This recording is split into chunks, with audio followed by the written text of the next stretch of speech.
ডিম মাংসের দাম নিয়ন্ত্রণে পশু খাদ্যের দামের নজরদারি প্রয়োজন বলে মন্তব্য করেছেন প্রাণী সম্পদ উপদেষ্টা ফরিদা আক্তার।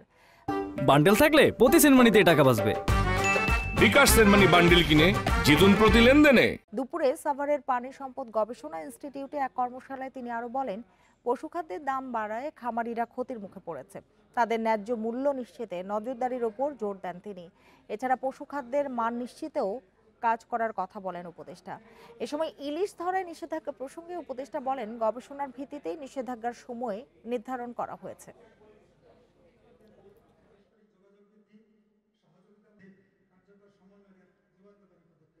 অনেকে যারা উপাদান বিদেশ থেকে আনেন আমদানি করে, সেগুলোর উপর অনেক কর থাকে, সেটা এক ধরনের তাদের ব্যাখ্যা যে এরকম কারণে বাড়ছে।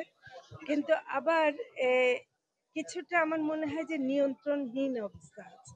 এটাতে আমরা চিন্তা করছি যে এটাতে নীতি নির্ধারণী পর্যায়ে এটা আমরা আলোচনা করব।